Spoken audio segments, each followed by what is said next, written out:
Graça e paz do Senhor Jesus a todos. Trago aos irmãos um abraço dos nossos queridos irmãos da Primeira Igreja Batista da cidade de São Paulo, do pastor Paulo. E convido, nós vamos ler dois textos. Primeiro texto, Provérbios capítulo 6. Primeiro texto, Provérbios capítulo 6. Nós vamos falar sobre as formigas e as aves do céu. Uma mensagem sobre fé e trabalho. Primeiro texto, Provérbios 6, do verso 6 ao verso 11.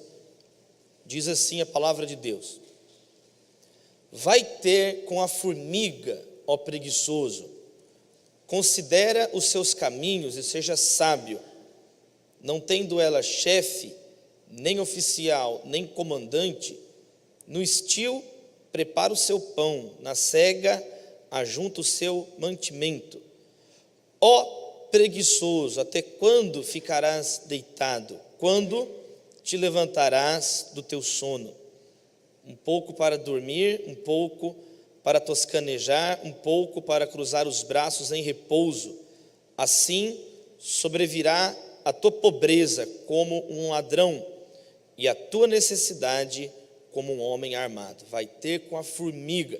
E agora Mateus capítulo 6. Mateus capítulo 6, verso 25.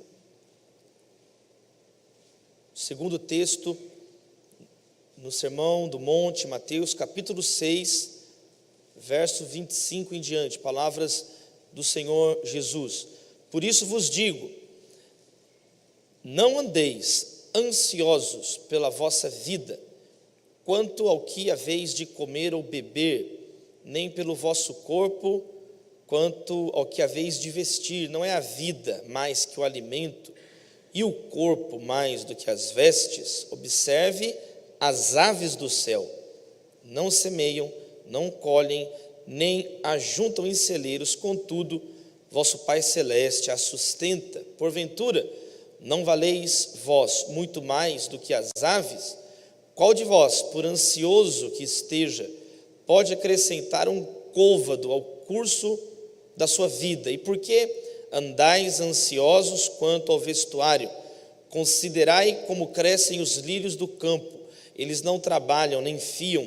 Eu, contudo, vos afirmo que nem Salomão, em toda a sua glória, se vestiu como qualquer deles. Ora, se Deus veste assim a erva do campo, que hoje existe, amanhã é lançada no forno, quanto mais a vós outros, homens de pequena fé. Portanto, não vos inquieteis dizendo: que comeremos, que beberemos, ou com que nos vestiremos, porque os gentios é que procuram todas essas coisas, pois vosso Pai Celeste sabe que necessitais de todas elas.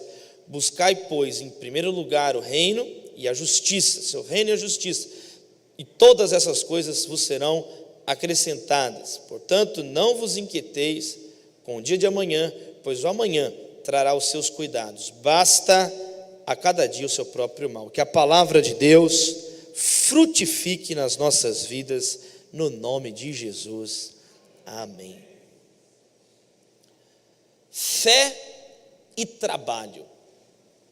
A tua visão sobre o trabalho determina a tua visão sobre a sociedade.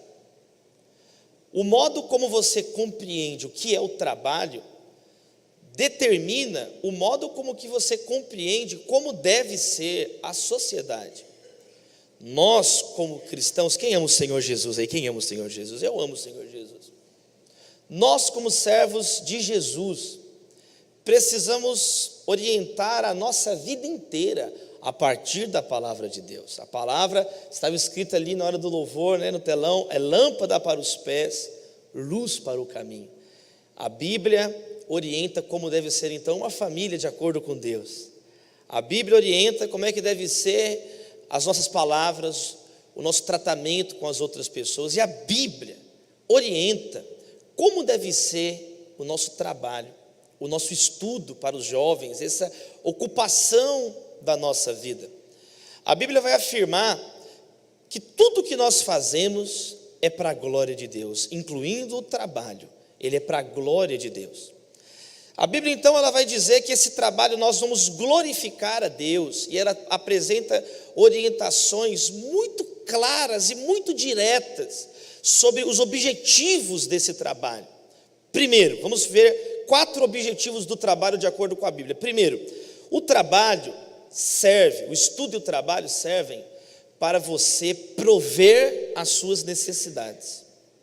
Primeiro lugar, lá em Tessalonicenses, 2 Tessalonicenses, o apóstolo Paulo diz assim: você não quer trabalhar? Não tem problema, mas não come também.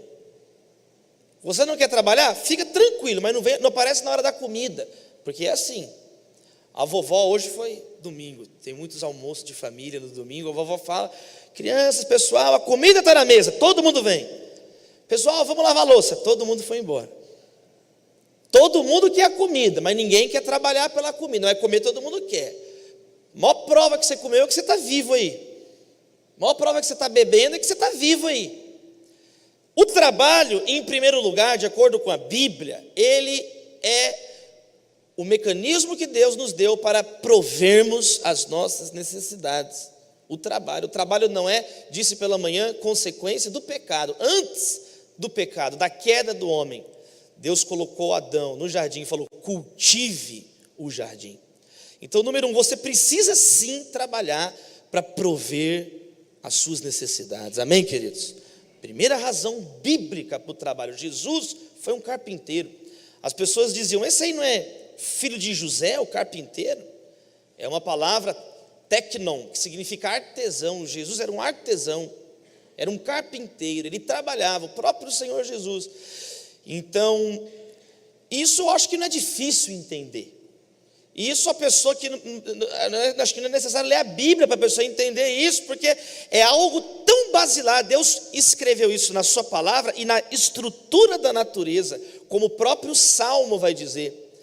O Salmo 104, ele começa a descrever o funcionamento do mundo, e ele diz que os predadores saem em busca da sua casa, os filhotes do leão estão esperando o alimento, e aí o Salmo diz assim: e o homem de manhã sai para o seu trabalho e retorna ao entardecer. Isso é tão sério que Deus colocou isso na estrutura da natureza e do universo, o trabalho. O próprio Jesus diz no Sermão do Monte que o sol nasce sobre justos e injustos, chove sobre justos, os bons e os maus. O trabalho é para todos. O trabalho, você crendo ou não na palavra, você vai ter que crer no trabalho. Deus, ele colocou isso na estrutura de funcionamento do mundo. A pessoa que vai contra o trabalho, ela está indo contra a estrutura do universo que Deus criou. Número 2, além de prover as necessidades, aí agora isso aqui é para algo muito especial para os cristãos. Efésios capítulo 4 diz: aquele que roubava, não roube mais, antes trabalhe com as próprias mãos, para que tenha o que repartir com o necessitado. Agora vai um passo além. Você quer poder prover para a sua casa e para aqueles que precisam, em nome de Jesus? Amém, queridos? Agora um passo além, a palavra agora começa a clarear. Até o ímpio trabalha.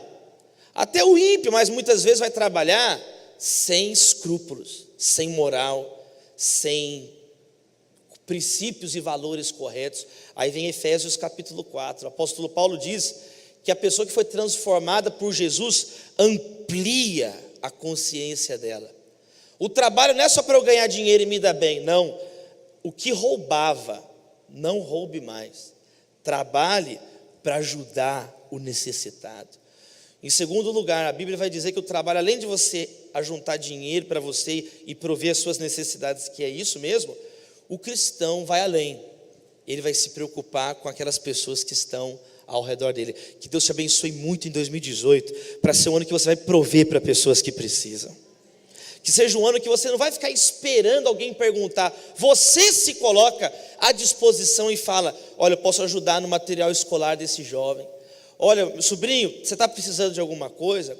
Ou um jovem que está trabalhando, chegar no tio, na tia, nos pais: olha, como é que está o plano de saúde? Fiquei sabendo, teve um problema, toma aqui, eu estou trabalhando, chegou a minha vez de contribuir. Que Deus levante provedores nessa casa em nome de Jesus.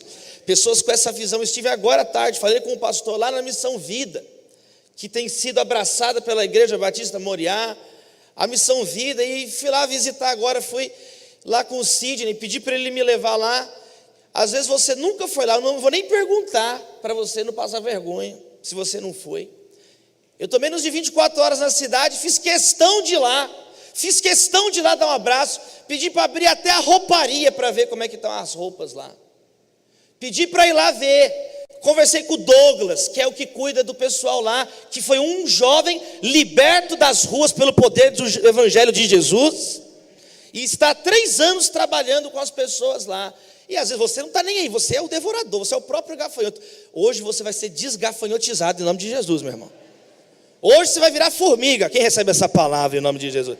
Você vai ajuntar e falar assim: eu quero abençoar outras pessoas, eu quero ajudar quem eu puder ajudar, eu quero contribuir com o reino de Deus, eu quero contribuir, porque é isso que está escrito: parar de roubar, começar a trabalhar para ter o que repartir com o necessitado. Amém, queridos? Em terceiro lugar, a Bíblia vai além. Em 1 Tessalonicenses capítulo 4 está escrito assim: esforcem-se para ter uma vida tranquila. Olha que bíblico. Você querer ter uma vida com as contas pagas, meu irmão, é bíblico isso. Você tem que se esforçar inclusive para isso. A Bíblia manda você se esforçar para ter uma vida tranquila. Como? Cuidando dos próprios negócios, trabalhando com as próprias mãos, a fim de que não dependam de ninguém e andem decentemente aos que são de fora. Em terceiro lugar, o trabalho é uma ponte para testemunhar o Evangelho de Jesus. O trabalho é uma ponte. O bom profissional, o aluno que estuda, a pessoa que leva a vida que Deus deu, os talentos que Deus te deu a sério, você cria pontes para anunciar o nome de Jesus. É o que está escrito na palavra, que você vai se esforçar, cuidar dos próprios negócios, não é cuidar dos negócios dos outros. A gente é bom de dar palpite na vida dos outros. Esse vai ser o ano que você não vai ficar dando palpite na vida dos outros, você vai colocar a tua vida em ordem para a glória de Deus. Amém, querido? Jesus falou: pegue a sua cruz e siga-me. Entra para o teu quarto e ora o teu pai que está em secreto. Tem gente que vai vivendo um evangelho muito diluído, vive um evangelho terceirizado. Não, é ano de assumir responsabilidades para a glória de Deus. Cuide dos seus negócios para você, aí diz assim, andar decentemente aos que são de fora. Aos que são de fora da nossa comunidade de fé, aos que são de fora da nossa família de fé. Então, quando você é um profissional, agora, a pessoa faz serviço porco, a pessoa faz serviço nojento e acha que isso não tem a ver com a fé dela. Está intimamente ligada a tua fé em Deus, a tua espiritualidade, com o teu testemunho no teu ambiente de trabalho. Eu sou formado no curso de Direito, pela PUC Minas. Eu tenho mestrado em Teoria do Direito, sou professor universitário. Estou agora nos estudos do meu doutorado em Filosofia do Direito. E eu tive que fazer, desde o início quis seguir a área acadêmica no direito, porque tenho o chamado vocação pastoral e eu não ia conseguir conciliar isso com outra atividade. Então, desde o início eu falei assim, eu vou estudar para ser um professor, e eu gosto muito de filosofia, direito, então eu fiz o curso de direito. E aí, mas eu tive que cumprir todos os requisitos para formar, então eu precisei fazer estágio no escritório de advocacia. E aí o doutor Eduardo, do estágio que eu fiz, teve um dia que a querida funcionária do escritório, que era responsável de fazer um cafezinho e levar para os advogados, ela não foi. E aí o doutor Eduardo ligou, eu era estagiário, tinha 18 anos de idade, ele ligou lá para dentro do escritório e falou assim: gente, vem alguém aqui, eu estou com um dos clientes mais importantes, é um banco que está aqui, os representantes do banco, por favor, traz, cadê o café que não chegou, eu tenho que receber bem aqui, são os clientes do nosso escritório. E a mulher não estava, ela saiu, inclusive, irmãos, ela não voltou até hoje. Quem encontrar a irmã, avisa lá, por favor, que ela sumiu, a mulher desapareceu, pastor, a mulher desapareceu. E o doutor Eduardo falou assim: gente, traz aqui o café. Aí começou o chilique lá dentro. Teve uma advogada que falou assim: esses homens estão pensando que mulher tem que ficar levando cafezinho para eles. Meu corpo, minhas regras. Aqui não vai ter golpe nesse escritório, não vai ter golpe aqui, não. Onde já se viu? Que desaforo. Ela era funcionária do doutor Eduardo, dando chilique. O outro advogado: eu estudei, eu sou advogado também, eu também tenho minha OAB, eu não vou ficar levando cafezinho, ele que venha fazer. Falando assim do patrão. E o pessoal começou a ter um chilique coletivo lá dentro. Chilicou geral, meus irmãos. E eu fiquei olhando aquilo. Sabe quando às vezes vem um texto, quem já passou por isso? Vem um texto da palavra de Deus na tua mente, assim, muito claro, ele quase sai assim da sua orelha, assim, o texto, assim. Vem na minha cabeça as palavras de Jesus, assim, um copo de água fria. Quando Jesus deu o exemplo da coisa mais simples que você pode fazer, dar um copo de água para alguém. Gente, não é difícil, é muito sério, é muito fácil, é só você fazer assim, ó. Pronto, é só fazer isso. Um copo de água fria, um cachorro entende, ele vem pegar água. Se você estiver no Japão, você consegue dar um copo de água fria. Nesse miojo, você entrega uma água fria para a pessoa. Se estiver na Alemanha, você fala, Berlim, eles vêm e pegam. É muito simples, é só entregar um copo. Tem gente que não consegue dar um copo de água fria. Vai cair a mão da pessoa.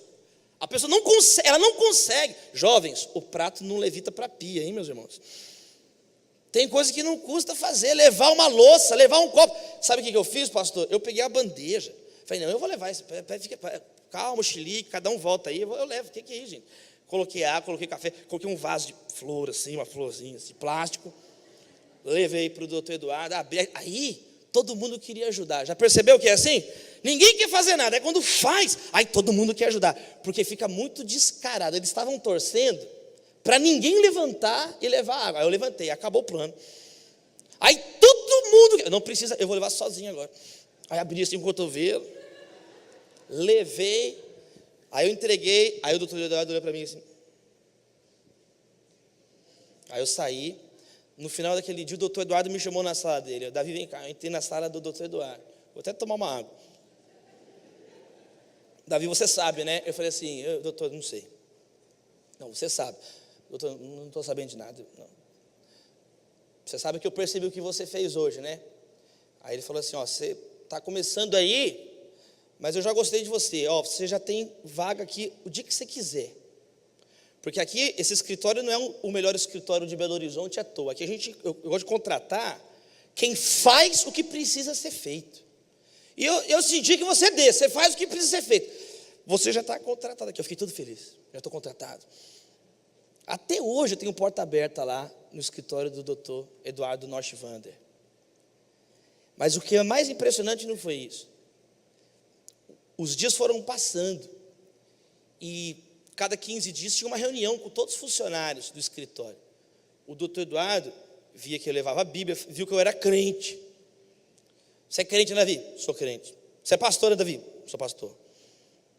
Você podia fazer uma oração por nós aqui hoje, que o negócio está difícil. Aniversário das pessoas, gente, o Davi agora vai fazer uma oração, ele vai falar o que ele quiser. Eu falava o que eu queria, meus irmãos, era uma benção. Aí eu pregava, tirava oferta, cantava, virava um culto. Aí ele me pediu, foi o chefe que mandou. Aí eu pregava. Eu era a pessoa menos importante na hierarquia do escritório. Mas era só eu e o doutor Eduardo que falava nas reuniões. Falávamos nas reuniões. Por quê? Você tem que ter um testemunho de excelência para a glória de Deus. Vão abrindo portas para você falar de Jesus. Você sabe se comportar nos locais.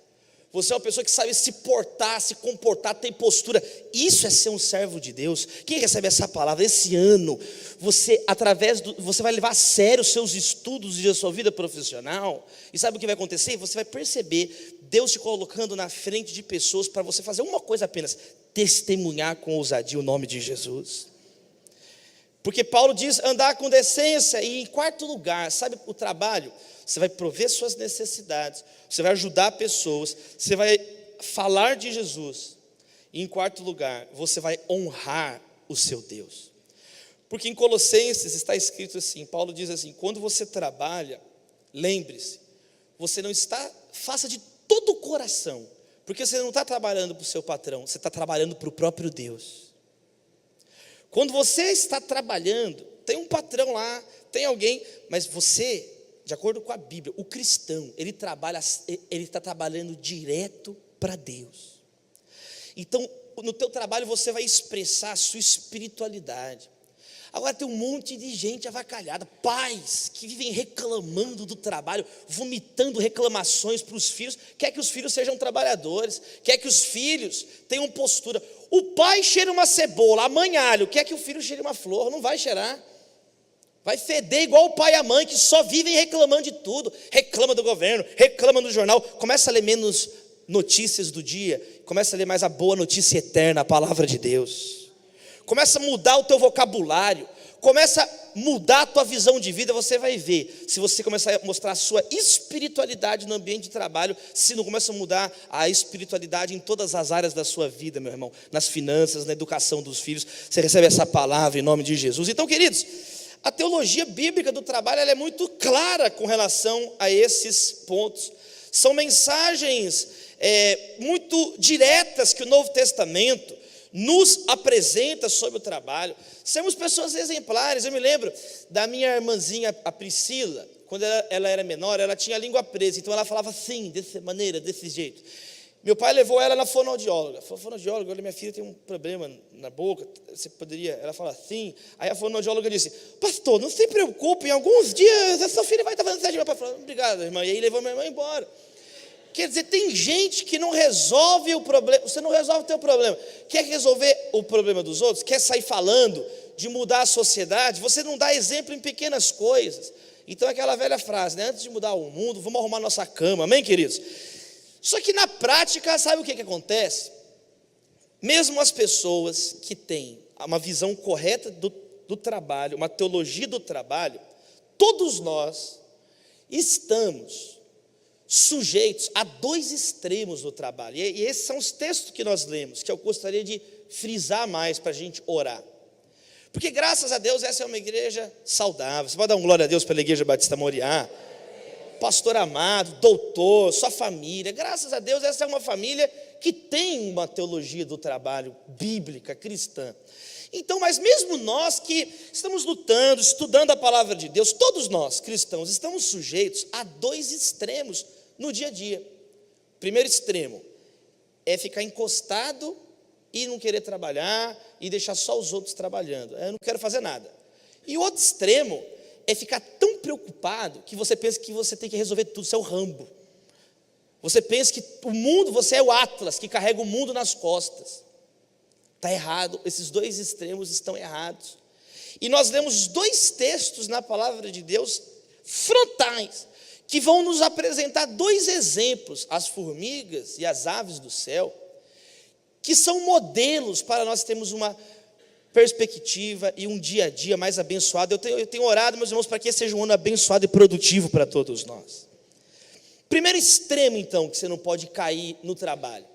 Essa é uma pessoa, então, encostada. Diante disso que nós lemos, você não pode ser uma pessoa, como diz Provérbios, que cruza os braços. Ah, não, Deus está no controle de tudo. Deus está no controle, mas nós somos cooperadores de Deus.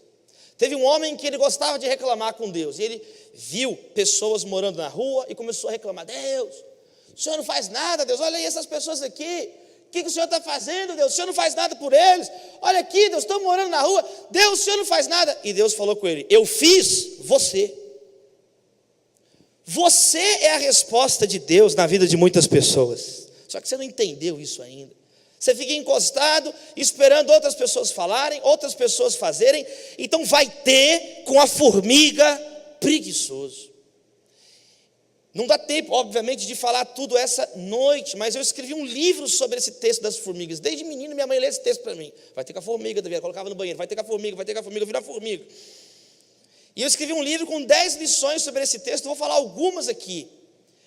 Porque o texto fala, observe a formiga, reflita nela para ser sábio, o próprio Deus. Então eu fiz uma pesquisa, junto com o Dr. William Douglas, que é juiz federal da Vara Federal lá em Niterói, no Rio de Janeiro, que é a mais produtiva do Brasil, ganha prêmio de produtividade. Nós nos unimos para fazer uma pesquisa e começamos a fazer descobertas impressionantes sobre o mundo das formigas. Primeiro, 1/5 dos seres vivos no planeta são formigas.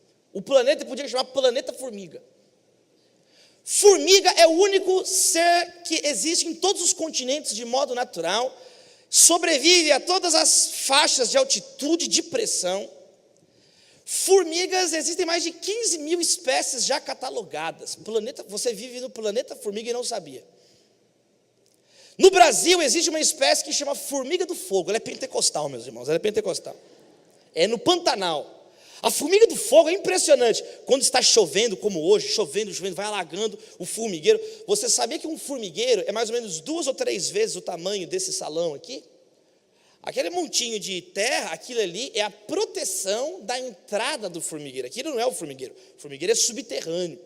O formigueiro é extremamente organizado. Você pode acessar depois na internet, você encontra com muita facilidade vários documentários sobre formigueiros. Os cientistas colocam como se fosse gesso, concreto, e dentro dos formigueiros, então, fica petrificado ali, e aí eles vão estudar.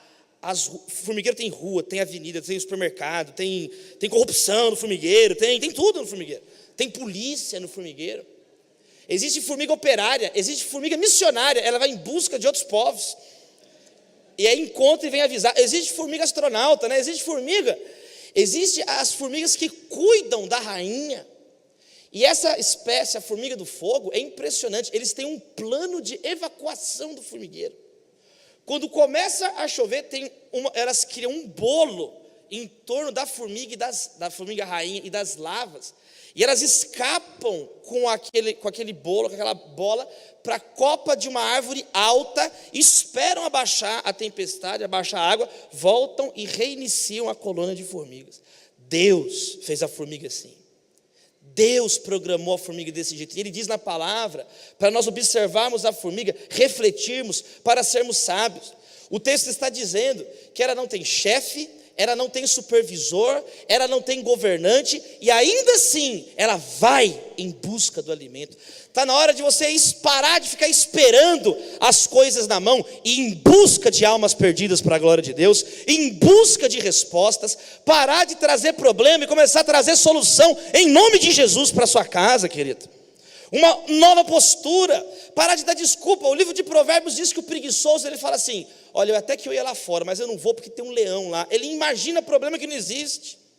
Ele cria problemas onde não existem. O preguiçoso, de acordo com Provérbios, fala que ele coloca o garfo na mão, põe a comida no garfo, abre a boca e para aí. Ele fica assim. Ele fica esperando um aviãozinho. Começa as coisas e não termina. Meu irmão, chega de torre inacabada na sua vida. 2018 você vai cumprir, terminar objetivos para a glória de Deus, meu irmão. Jesus Cristo disse assim na cruz: está consumado. Ele não chegou na cruz: para por aqui, depois eu continuo. Ele terminou os 7 dias da criação, terminou assim. E quando Deus terminou, cessaram a criação dos céus e da terra. 2018 vai ser um ano de colheita em nome de Jesus na sua vida. Agora, o que tem de pessoa preguiçosa que desiste no meio do caminho, o que tem de jovens que desistem no meio do caminho, o que tem de jovem que tem aquela expressão também, menino criado por vó. Quem já viu essa expressão? Eu preguei recentemente lá na igreja da querida amiga da Fernanda Brum, pastora Fernanda Brum, e do pastor Emerson Pinheiro. E ela me contou um negócio que chegou uma mãe na igreja e falou assim: pastor Davi, a Fernanda me contando que ela chegou, uma mãe com um menino, falou assim: pastora, o meu menino está doente, o menino com catarro, menino cheio de catarro. O catarro habitava na vida daquele menino. Olha, meu filho, cheio de catarro, Fernanda, ele não resolve. Aí a Fernanda orou por ele. Aí na semana seguinte, o menino com catarro, aí a pastora ficou nervosa. Falou: o problema do seu menino é que ele é criado em apartamento, esse menino. Ele tem que brincar, ele fica doente com muita facilidade, ele precisa de anticorpos, esse menino, está todo mundo vendo. A mãe ficou nervosa, quase desviou do evangelho. Aí foi no hospital, falou: leva no médico aqui da igreja, você vai ver que você não estou falando a verdade. Levou no médico, o médico falou: olha, o problema do seu menino é que ele precisa pegar umas doenças. Eu vou inclusive receitar umas doenças para ele aqui, ó, bicho de pé. Começou a receitar, ó. Esse menino, ele está pegando vírus do computador, não vai funcionar isso. Ele precisa brincar na terra, ele precisa sujar, ele precisa brincar, porque aí ele vai ter anticorpos. Ele é muito frágil, esse menino fica só olhando para o ventilador e para o ar-condicionado. E é isso que acontece com muita gente. É isso que acontece com muita gente. Gente criada em apartamento, gente que caiu chuva, já falta no culto. Essa é de açúcar para você derreter. Eu estava agora lá à tarde na Missão Vida, o irmão falou assim comigo: Douglas, Davi, você quer ir comigo ali na na plantação, mas está chovendo, né? Caindo 2 gotas. Eu falei assim, Douglas, eu nasci em São Paulo, meu irmão, eu nasci no meu berço de concreto. Chove todo dia lá, não vou molhar, não vou ficar triste por causa disso não. Eu vim de São Paulo para ver aqui, vamos lá ver as plantações. Está na hora de nós termos uma atitude mais firme, porque isso exalta o nome de Jesus, é isso que o Senhor está dizendo na palavra. Agora tem gente preguiçosa, tem gente encostada nos outros, encostada na igreja, encostada no pai, encostada na mãe, encostada, está na hora de trabalhar. Meu irmão, a minha esposa é gata demais, glória a Deus por isso, meus irmãos. Agora você acha que você conquista uma mulher assim, na vida mansa? A Natália, começa que minha esposa é formada em canto lírico, na UFMG. Ela fica o dia inteiro cantando, o dia inteiro. A risada da Natália é lírica, ela ri. O dia inteiro ela canta, o dia inteiro. Ela foi estudar na Inglaterra. Aí ela se formou lá em Manchester, na Inglaterra. Quando ela voltou, os moleques demoniados da igreja, tudo de olho nela. Eu falei, tira o olho, que essa aí é a minha. Aí chegou um dia na programação dos jovens da igreja, assim, os meninos tudo lá mascando ela. Eu falei assim, Natália, você vai sair comigo, porque eu estou falando que é comigo. E ela, onde você vai me levar? E eu tinha, meus irmãos, ajuntar 3 meses de salário do estágio, para levar no restaurante mais top de Belo Horizonte. Eu falei, eu vou te levar no restaurante tal. Ela não é boba, foi comigo para o restaurante. Eu falei, não, eu vou com o Davi. Não, esfirra do Habib, sai para lá, eu quero nesse negócio que ele falou aí. Eu vou nesse negócio aí, fica 69 centavos, não, eu vou nesse daí, cara aí, ó. Aí cheguei com ela no restaurante. E aí eu ali, você tem que trabalhar. Está na Bíblia, meus irmãos, que o Jacó, ele trabalhou 7 anos para casar com a Raquel e foi enganado. E aí ele trabalhou mais 7 anos, 14 anos. Devia ser bênção de Deus essa mulher, meus irmãos. Trabalhou, tem que trabalhar. Eu cheguei no restaurante, aí eu comecei a olhar o cardápio, ela começou a olhar o cardápio, ela ficava vendo o nome dos pratos, chique. Eu fiquei desesperado vendo o preço do prato. Aí o garçom falou assim, doutor pastor, o que você vai querer? Eu falei, nada, uma água. Com gás ou sem gás? Da torneira mesmo, traz na mão, você sua mão está limpa, garçom? Eu bebo na mão aí. E aí, Natália, escolhe o que você quiser, pode pedir o que você quiser. O que você quiser, você pode pedir. Entendeu, meus irmãos? E aí eu perguntei para o garçom, o que você me sugere? Ele falou assim, sugiro um financiamento. É o único jeito que eu estou vendo aí. Meu irmão, aqui, ó, casado aqui, ó, para a glória de Deus, está vendo? Casado para a glória de Deus. Na hora de pagar, eu falei, Natália, eu que te convidei. Não, eu que te convidei, eu que vou pagar. Pode deixar, eu que vou pagar. E aí eu paguei. Glória a Deus.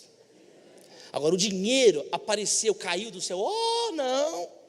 Nós temos que aprender e batalhar nas coisas da vida. E ela queria, no casamento, ir para um hotel suntuoso lá no Rio de Janeiro, na lua de mel. A gente não foi, não tinha como. Falei, Natália, vou trabalhar, um dia a gente vai lá. Aí, aniversário de casamento, não deu para ir. 2 anos de casamento, não deu. 3 não deu, 4 não deu. 5 anos de casamento. Aí eu falei, não, eu tenho que criar vergonha na minha cara. Porque, presta atenção, eu pensei assim, se eu, que sou o marido, não lutar para realizar o sonho da minha mulher, quem que vai lutar? O Ricardão está repreendido no inferno, esse homem está repreendido, esse homem está queimado, esse homem. Eu falei, se eu não lutar para realizar o sonho da minha mulher, quem que vai lutar? E eu falei, não, dessa vez eu vou levar ela lá. Eu peguei o telefone, liguei lá no hotel. Falei, quanto custa esse negócio? Quando ele falou o preço, eu desisti na hora. Eu falei, não tem condição. Eu falei, não, vamos lutar. Aí, como que é esse negócio aí? Dá para parcelar? Eu parcelei. Até quando? Até a volta de Jesus. Vamos parcelar até o Armagedon esse negócio. Parcelei, até uma batalha da Armagedon. Organizei, meu irmão, organizei, deu um jeito. Aí vendi um rim, foi uma benção, a córnea, foi. Chegou no aniversário de 5 anos de casamento com a Natália. Falei, Natália, cancele tudo que você fez aí, porque eu planejei aqui o nosso... Não, você não planejou nada, planejei, nós vamos no hotel tal. Ela quase levitou, ela quase foi arrebatada. Não, fica aqui, nós temos que aproveitar agora. Eu falei, fica aqui, menina. E aí a gente foi pro hotel. Aí sabe o que você faz? Aí você aproveita para a glória de Deus, meu irmão. Falei, agora você nada nessa piscina aí agora, Natália. Vai, mais rápido, você não vai classificar para a Olimpíada, Natália. Vai nadar nessa piscina agora. Aí você aproveita. E aí eu aproveitei. Aí o homem do hotel, ó, essa cama aqui, a Marilyn Monroe dormiu nessa cama. Nós vamos quebrar essa cama aqui hoje da Marilyn Monroe. Eu falei, vou quebrar essa cama, não vai ter mais cama aqui. Aí eu chamava o funcionário do hotel. Eu falei, por favor, pois não. Só estava vendo se vinha rápido mesmo. Eu só estava testando se vinha rápido. Mas aí, meu irmão, deixa eu te falar uma coisa, foi uma bênção para o meu casamento. A minha esposa ficou feliz, e aí eu ganhei um crédito de mais 5 anos, eu estou vivendo no crédito ainda. E agora já estou preparando para o próximo. A minha esposa ficou feliz, a minha esposa ficou alegre. Para mim qualquer coisa funciona, mas homem é assim, tudo de qualquer jeito. Mulher não, então tem que ser formiga. É assim, e vai conquistando as coisas e Deus se alegra. Quando vocês recebem essa palavra, meus irmãos, agora presta atenção, se você deixar a vida de qualquer jeito, a tua vida vai passar, você não vai realizar o sonho de ninguém, você não vai realizar o teu sonho, e Deus não é contra a sua felicidade, é o contrário, Deus te criou para ser realizado e pleno em Jesus, com Jesus, na bênção de Deus. Então, meus irmãos, o trabalho é tão importante. O trabalho, agora à tarde lá conversando com Douglas, com as pessoas, eles saem de lá, são moradores de rua, que aí são tratados, e eles tomam ali as aulas, muitos são alfabetizados, tal.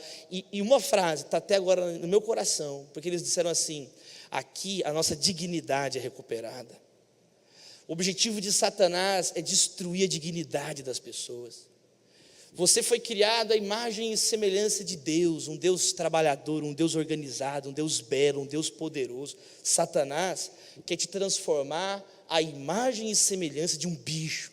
Olha a história do filho pródigo, um filho amado, um filho que tinha possibilidades, e ele foi parar, imagem e semelhança de um porco, desejando a comida de um porco. Isso não é o propósito de Deus para nós, amém, queridos? E é uma pessoa sem dignidade, não. Que o evangelho do Senhor recobre no teu coração, meus irmãos.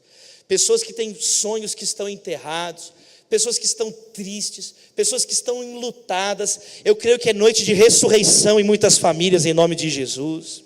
É um ano de vitória, é um ano da nossa vida. Vivemos uma vida bonita para a glória de Deus, amém, queridos? Você pode erguer suas mãos, 1 minuto de louvor, diga glória a Deus, ao Senhor, 1 minuto, faz uma oração pela sua família. Primeira oração: Deus, olha, pessoas que estão cansadas às vezes de tanto trabalhar, mas olha, Pai, pessoas que desistiram do trabalho, tiveram uma porta fechada, outra porta fechada, e caíram no extremo, ó Deus, de uma preguiça mental, de não ler mais nada, de não correr atrás, e se tornaram, ó Deus, pessoas mendicantes, pessoas que ficam esperando as coisas de bandeja. Deus, que possamos olhar para Cristo Jesus, que viveu, que foi o nosso modelo, que foi o nosso exemplo, que foi um carpinteiro, que trabalhou, que, ó Deus, que possamos olhar para o apóstolo Paulo, que trabalhava para não ser peso para ninguém, trabalhando e anunciando o evangelho de Jesus. Que possamos olhar, ó Deus, para as mulheres da Tua palavra, que sustentavam o ministério do Senhor Jesus, de acordo com Lucas capítulo 8, elas tinham recursos, elas traziam recursos. Que possamos olhar para Dorcas, que fazia os seus vestidos, que era uma costureira, que era uma mulher trabalhadora. Que possamos nos lembrar, ó Deus, de Davi, pastoreando as ovelhas do seu pai. Que possamos lembrar de José no Egito, que era um trabalhador, onde ele estava, ele honrava o nome do Senhor, e as pessoas ficavam impressionadas. Esse moço tem o espírito dos deuses, o faraó diz, porque percebia que José era diferente, e a tua palavra diz que tudo abandonou José, os pais, os irmãos, mas o Senhor estava com ele. Mostra para os teus filhos, ó Deus, que muitas vezes nós somos mesmo abandonados e injustiçados, mas o Senhor permanece conosco. Que, ó Deus, as decepções da vida, que os prejuízos da vida não se tornem desculpas, não se tornem brechas, para que as pessoas fiquem preguiçosas, só reclamando, praguejando, murmurando, falando palavrões, blasfemando contra o Senhor. Deus, isso está repreendido em nome de Jesus.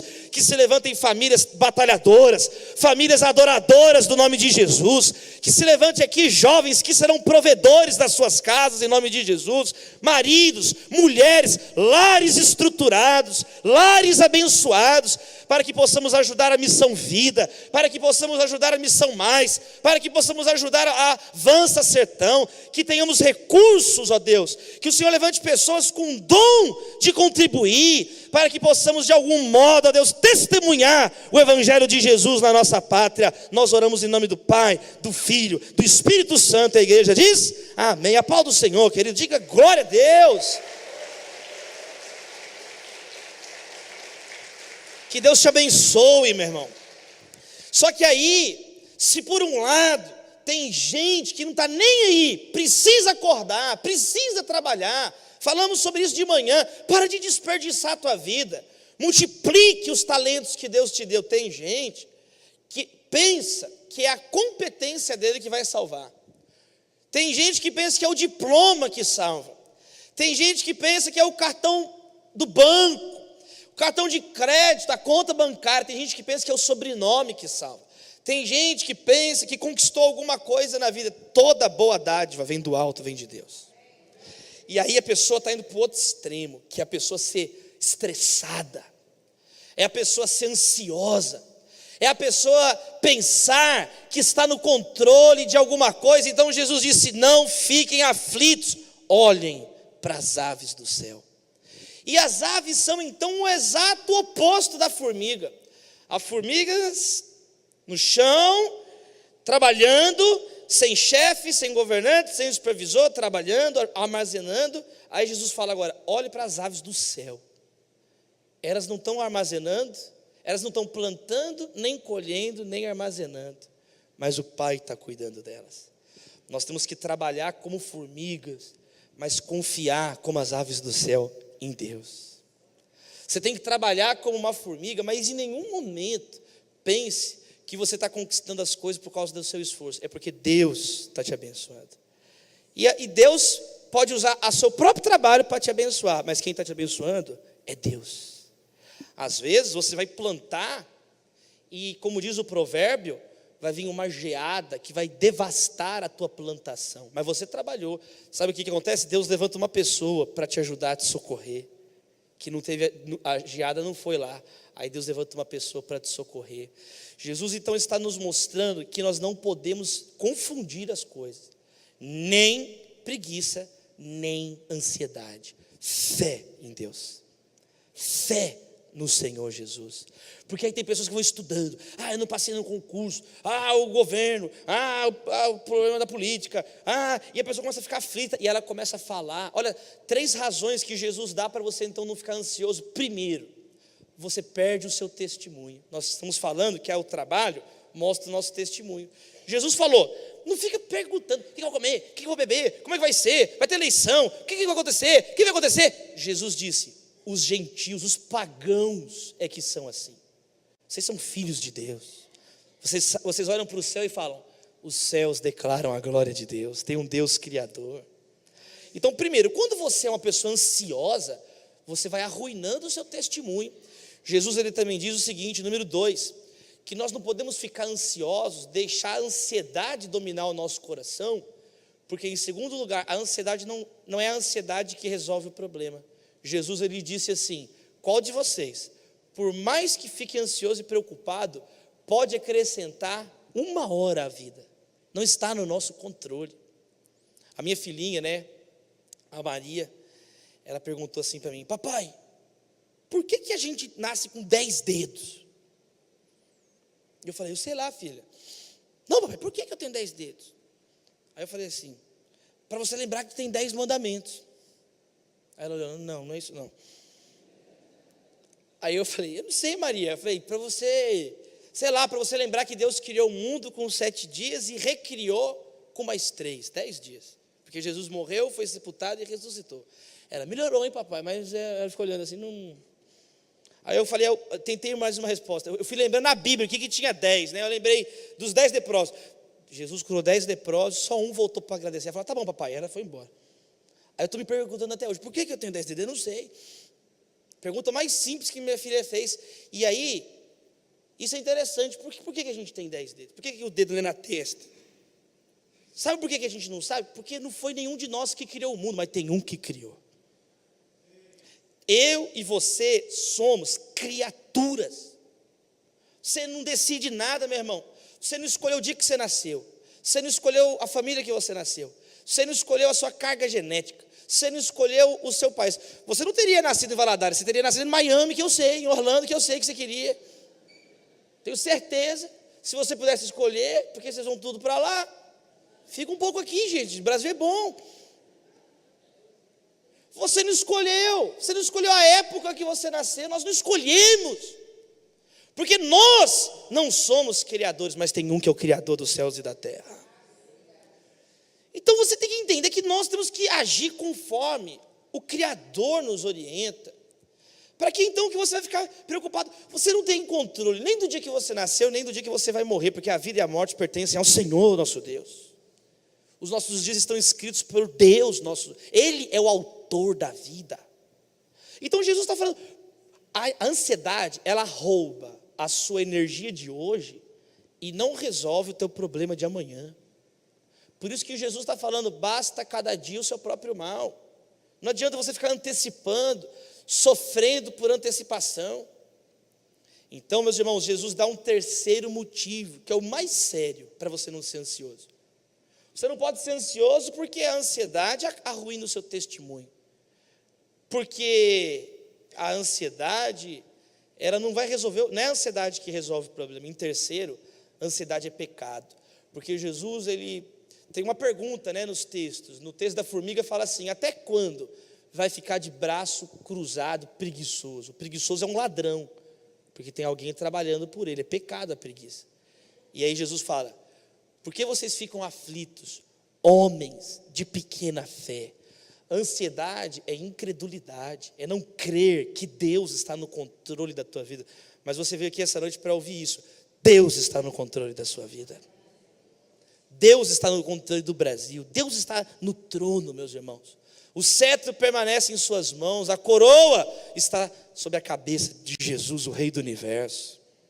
Meus irmãos, o que nós devemos fazer? Crer em Deus. Se você então veio aqui ansioso, confie no Senhor. Essa é a receita que Jesus fala, busque em primeiro lugar o reino de Deus e a sua justiça. Tenha uma prioridade clara. Se você começa a se dissolver para várias direções, você se perde. Aí Jesus, ele reorienta a nossa vida. Busque em primeiro lugar Deus. Coloca Deus no pódio, em primeiro lugar. Aí tudo vai entrando no eixo. A minha mãe ficou grávida a primeira vez, ela chama Esmeralda. Aí ela perdeu o nenê com 4 meses. Aí foi muito complicado. Aí ela engravidou a segunda vez, novamente, com 4 meses de gestação, minha mãe perdeu o bebê. E a família conta, meu pai conta, todo mundo conta, que foi muito complicado, ela perdeu muito sangue, diz que o colchão dela ficou uma poça de sangue, foi um aborto natural. E aí foi uma confusão, e ela foi para o médico chamava Antônio Carlos de Benedetto, que disse para minha mãe assim, olha, Esmeralda, fiz todos os exames, estão aqui, a senhora, você não pode ter filhos, está aqui, os exames estão aqui, não tenta mais ter filho, você quase morreu 2 vezes, é muito complicado, explicou, e minha mãe pegou aqueles exames e foi orar. E começou a orar e falar, Deus, eu queria muito ter um filho que pregasse a tua palavra, eu quero ter filhos que vão te servir na obra. E ela começou a orar, e minha mãe começou a orar com meu pai, e minha mãe orava. E aí um dia ela foi numa reunião de oração na igreja, e ela entrou chorando, bem triste. E aí uma irmã disse assim para minha mãe, ela falou assim, filha, por que você está chorando? Na tua casa nunca vai faltar o choro de uma criança, você vai ter filhos e filhas. E aí minha mãe ficou toda feliz de novo, e ligou para meu pai trabalhava na Aços Vilares, meu pai foi metalúrgico, até aposentar, mais de 20 anos trabalhando lá na Aços Vilares, e ele estava no trabalho, e minha mãe ligou para ele, lá em São Paulo, no ABC Paulista, e disse, amor, eu estou grávida de novo. Meu pai falou, não está não, estou sim, estou comprando berço aqui inclusive já, estou comprando as coisas. Minha mãe começou a montar o quarto do bebê de branco e amarelo, que ela não sabia se era homem ou menina. E começou a montar o quarto do bebê e foi no médico, eu estou grávida de novo. Aí falou, mas eu vou pedir demissão. O doutor, seu colega falou, doutor, vou pedir demissão, porque os meus pacientes não escutam o que eu falo mais, eu estou sem moral demais. E aí minha mãe ficou grávida, meus irmãos. E o pessoal ficou bem apreensivo assim, aí passou o primeiro mês, segundo mês, 4, 5 meses, 6 meses, 7 meses, 8 meses de gestação, 9 meses e 1 semana, 9 meses e 2 semanas, 9 meses e 3 semanas. Eu nasci com quase 10 meses, quase igual um jegue, pastor, mas eu nasci, meus irmãos. Eu nasci para a glória do Pai, do Filho e do Espírito Santo de Deus. Aí eu nasci, aí o doutor Antônio ficou assustado. O que é isso aí? Eu nunca vi isso na minha vida. Aí nós oramos, doutor. Eles deram a Bíblia para o doutor Antônio, ficaram amigos do doutor Antônio. E nasceu depois o meu irmão Lucas. E passou mais um tempo, nasceu minha irmã, que eu falei, a Priscila. Aí meus pais correram na irmã, ora para parar de ter filho. Tá bom, já está com 3, já está bom. E aí eu me casei, já nasceu a primeira neta da minha mãe, meu irmão já formado, casado, servo de Deus, minha irmã casada, formada, serva do Senhor, trabalha lá com o pastor Jeremias Pereira, na 8ª Presbiteriana, minha irmã Priscila, a família inteira servindo a Deus. E meus irmãos, muitas vezes é isso que acontece, vem situações na nossa vida, que aí é o momento de você não deixar a ansiedade te engolir, é a hora de você não agir como um gentil, mas como alguém que acredita na palavra de Deus de verdade, alguém que vai então dobrar. São situações extremas, são situações difíceis. Eu cresci contando esse testemunho sobre o meu nascimento, mas hoje eu tenho a oportunidade de contar aquilo que Deus tem feito na vida minha e da minha esposa, porque a minha filha, quando foi nascer, a Maria, quando fez o exame de ultrassom, sabe o que aconteceu? O médico falou assim: olha, muito provavelmente a filha de vocês vai nascer com os pés completamente tortos. Existe 1% de chance de ser uma posição que ela está, é quase certo, ela tem um problema congênito nos pés. Então, em vez do pé da Maria, dos pés ser assim, os pés eram assim, para dentro. E eu fiquei feliz? Não, eu fiquei triste. Mas o lamento é diferente da murmuração. A murmuração é quando você deixa a ansiedade dominar a tua vida, e você fica reclamando, praguejando. O lamento é diferente. O lamento é quando você reconhece que alguma coisa deu errado no trabalho, na família, alguma coisa está difícil, mas você não perde a fé no Senhor. Você lamenta, você chora, você clama ao Senhor, mas você confia que Deus está no controle de todas as coisas. Jesus lamentou na cruz. Na cruz, Jesus citou o Salmo 22, Deus meu, ele cumpriu o Salmo 22, por que me desamparaste? Existe um livro nas Sagradas Escrituras do profeta Jeremias, Lamentações de Jeremias. Se você às vezes está triste, não tem ninguém aqui falando, então sai, como se nada tivesse acontecido. Não, a Bíblia é um livro sobre a verdade, a Bíblia é a verdade. A Bíblia não existem respostas simplistas, infantis, respostas bobas, pueris, não. A Bíblia é a palavra de Deus. A Bíblia não é uma tendência, a Bíblia é a verdade de Deus absoluta. E a Bíblia então vai dizer, num momento de dificuldade, creia no Senhor teu Deus. Às vezes o ano começou difícil, às vezes vão acontecer coisas difíceis esse ano. Guarda essa palavra no teu coração. Quando vier o dia mau, permaneça firme na presença do Senhor teu Deus. Quando vocês recebem essa palavra, amém, queridos? Eu quero caminhar para o encerramento dizendo isso: Jesus é o nosso Senhor. Jesus é o nosso exemplo. Então, ele foi obediente até a morte de cruz. E no último minuto ele disse: então, Pai, em tuas mãos entrego o meu espírito. Essa tem que ser a nossa oração hoje e sempre. Clamarmos diante de Jesus, nem sermos preguiçosos, mas também não deixarmos a ansiedade destruir a nossa família, o nosso casamento, a nossa saúde, a nossa sanidade. Vamos manter a fé no nosso Deus. Eu quero dizer para os irmãos que Deus está no controle, porque é isso que a Bíblia está dizendo, que Deus é poderoso, que Jesus Cristo é Senhor. Esse é um ano muito difícil para o Brasil, esse é um ano muito difícil para a nossa nação. Um pai e uma mãe perderam um bebê de 8 meses, quem viu em Copacabana no início do ano, um carro desgovernado, atropelou um monte de gente lá na praia, e o menino morreu de 8 meses, e a mãe disse assim no jornal: a minha vida acabou, problemas graves. É um retrato do Brasil essa história, meus irmãos, no nosso principal cartão postal. O mundo inteiro noticiou isso. Atentados terroristas no mundo inteiro. No Brasil, não. Um sujeito com epilepsia escondida, com a carteira vencida desde 2014, vai e atropela um monte de gente e mata uma criança. Parece uma grande metáfora do que está acontecendo com o Brasil, um país desgovernado, um país triste, pessoas morrendo, crianças morrendo. Está na hora de nós trabalharmos e confiarmos no Senhor Jesus, porque quem é o Deus do Brasil é Jesus, meus irmãos. Ele é o único Deus verdadeiro. Teve um homem, de acordo com Lucas capítulo 2, ele chamava César Augusto. Ele era um imperador, líder do Império Romano, foi o primeiro que governou sozinho depois da morte de Júlio César. E de acordo com a Bíblia, enquanto César Augusto governava o império, teve o recenseamento que levou José para Belém, onde Jesus nasceu, cumprindo as escrituras. César Augusto não era o nome dele era outro, era Otaviano. Ele se intitulou César Augusto. Augusto significa o venerado, o adorado, o reverendo. E aí, ele estabeleceu o culto ao imperador, para dominar politicamente as pessoas. Ele deu poder para o Senado, elevar a categoria de Deus, os imperadores mortos. Júlio César se tornou divino Júlio, e ele queimava um incenso para divino Júlio. Tinha os sacerdotes do imperador, e as pessoas tinham que dizer assim: César é Quírios, César é Senhor. E era o modo dele dominar politicamente. E aí veio Tibério, Lucas capítulo 3. Veio outro imperador chamado Tibério, que continuou com isso. Eles jogavam moedas com a inscrição do imperador, e as pessoas pegavam as moedas bobas. Olha, estamos ganhando dinheiro. Mas elas iam com aquela moeda para casa, e lá tinha um recado: quem mandava na vida delas era o imperador. Ele era adorado. A inscrição, a imagem do imperador vinha no dinheiro. E aí Jesus um dia ele falou assim: de quem é a inscrição nessa moeda? De César. Então dá a César o que é de César, e a Deus o que é de Deus. E depois veio Calígula, o primeiro imperador que exigiu ser adorado em vida. Porque Tibério e César Augusto eram os imperadores mortos que eram divinizados.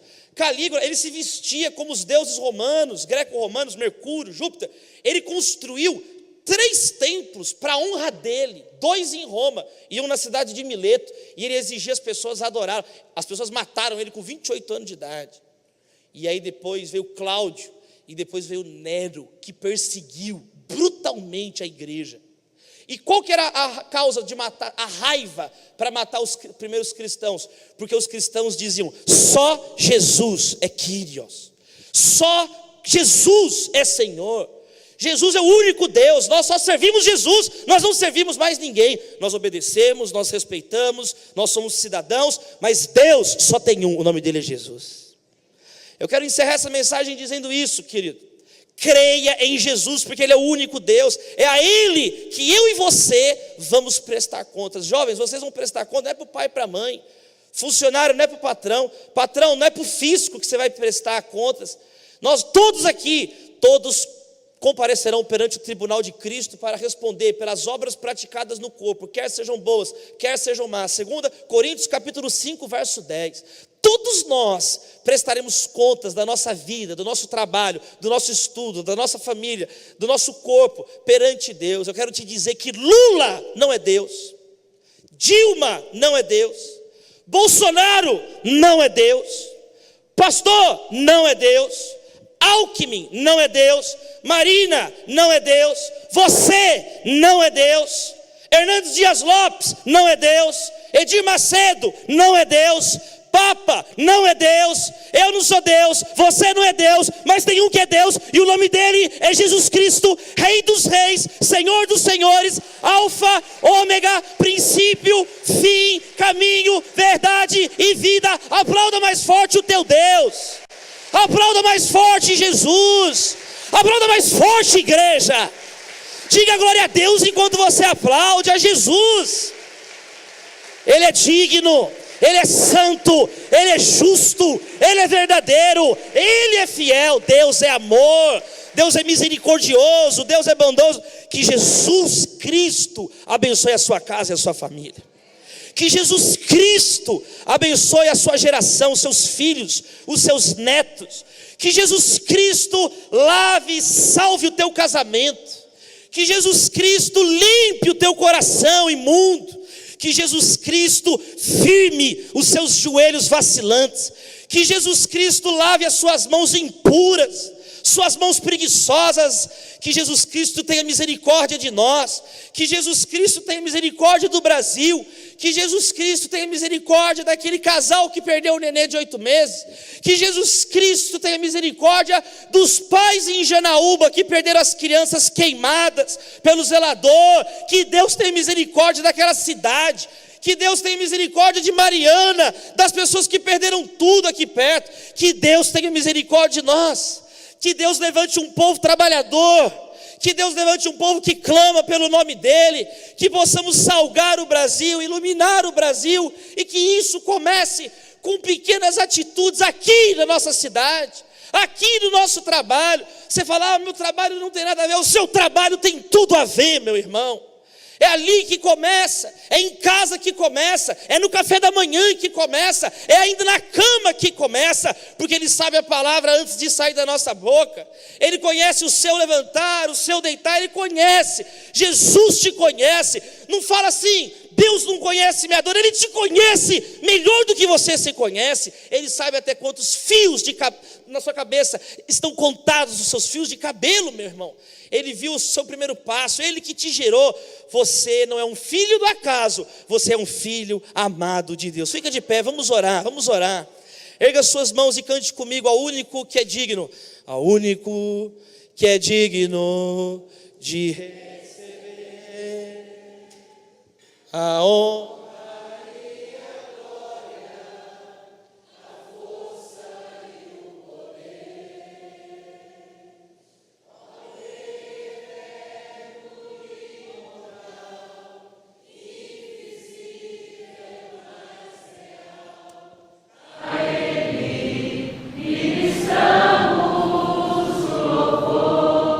Mais uma vez, ao único que é digno, ao único que é digno de receber a honra e a glória, a força e o poder, ao Rei eterno e imortal, invisível, mas real.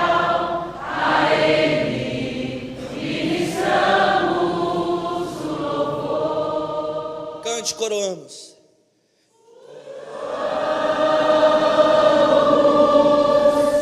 A ti, ó Rei Jesus, coroamos. A ti, ó Rei Jesus, adoramos o teu nome, nos rendemos aos teus pés, consagramos todo o nosso ser a ti. Feche seus olhos. Pai, nós louvamos e adoramos o Senhor. Te agradecemos pela palavra ministrada ao nosso coração. Senhor, que ela possa ter um efeito impactante. Senhor, nós possamos nos posicionar, Senhor, como servos do Senhor, no nosso trabalho, onde estamos estudando, onde estivermos, na nossa casa, ó Deus, possamos nos posicionar, ó Deus. Tem misericórdia, tira da nossa vida toda a ansiedade, porque nós sabemos que o Senhor está no controle de todas as coisas. Só o Senhor é Deus, só o Senhor é Deus. O Senhor tem, Senhor, muitas coisas maravilhosas para fazer na nossa vida, mas o Senhor já fez o que era mais precioso, que nos deu Jesus Cristo. E essa é a diferença nossa, Senhor. Essa é a diferença, nós confiamos inteiramente no Senhor, e sabemos para onde nós vamos um dia, ó Deus. Estaremos para sempre com o Senhor, mas enquanto estivermos nessa terra, que o nosso testemunho possa ser um testemunho vivo.